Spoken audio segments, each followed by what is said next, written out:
that we should be seeing, considering that the company is eyeing for about a stable profitability margins going forward. Current mix stood at about 24%, net profit remaining flat in this quarter. If we talk about balance sheet, what's interesting is the company's borrowings. Now, if you look at just what has happened from FY24 25, we've seen a significant downtick in terms of where the borrowing number is concerned. While for cash and bank, we are seeing a reverse scenario playing out where 11 crore has now increased to the likes of 111 crore. If you talk about the overall book value, now that has increased consistently from FY23 25 picture. This is from a 413 crore figure to 640 crore that we are seeing by the end of financial year FY25 is what we are seeing. So overall, given these parameters, we've given a thumbs up for balance sheet as well. Do note that the company had also raised about 135 crore of funds via QIP last year. So, some bit of impact playing in the FY25 numbers as well on this.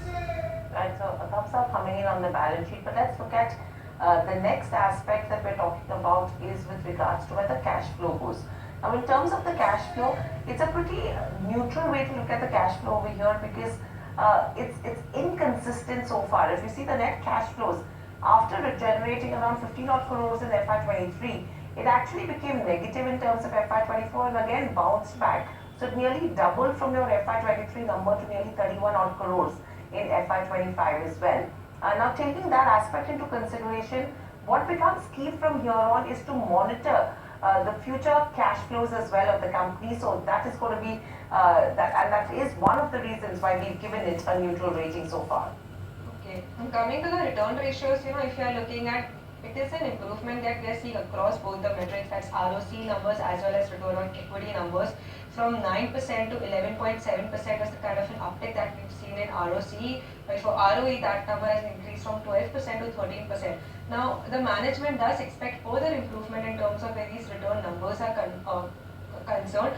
It would be interesting to see, if you could see the 14 to 15% range coming into effect in the next, in FY26 itself, or would this be a scenario that we'll see in FY27 or 28 playing out? So overall, given this, we have given this metric a neutral rating, right?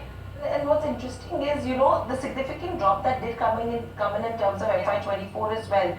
That was probably on the back of the profitability decline that we saw, number one. Yeah. And secondly, that sharp rebound that has come in terms of FY25 probably shows the company's ability as well when you talk about that rebound and that effective deployment when it comes to capital for higher returns, right? So that trajectory from here on, as Anushi has been mentioning, is something that we should be monitoring. But let's also look at, what the shareholding pattern looks like from here on.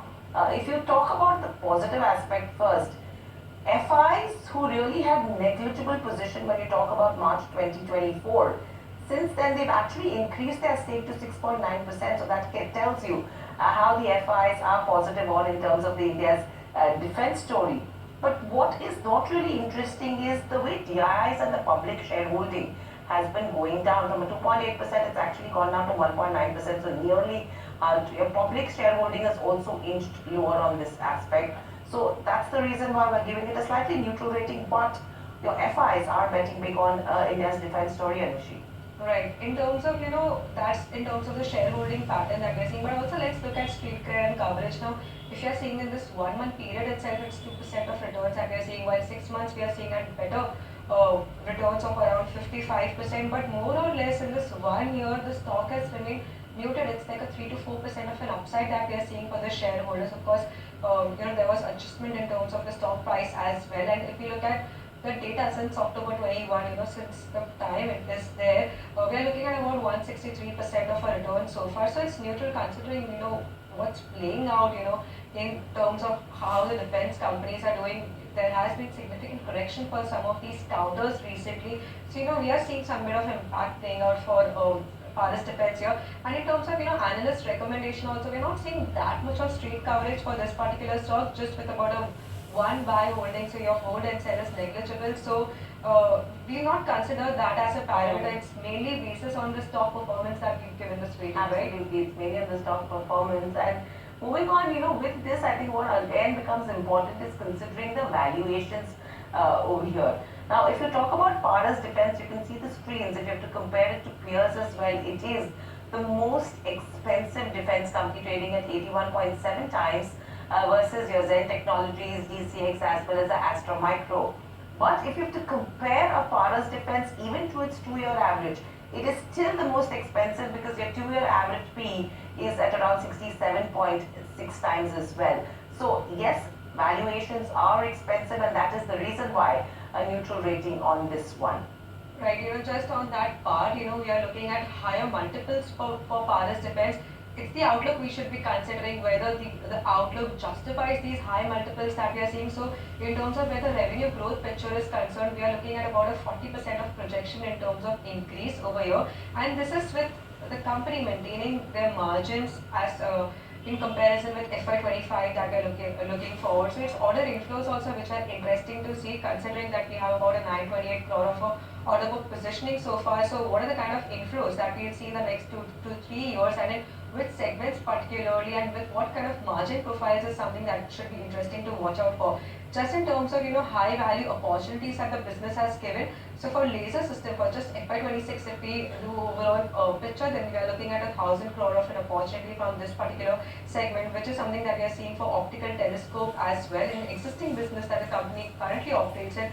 400 crore is the size that we are seeing. But what is interesting is in the next 5 years, this optical system, a substantial kind of a pickup that we are seeing in terms of your 6,000 crore is the market opportunity that we are seeing.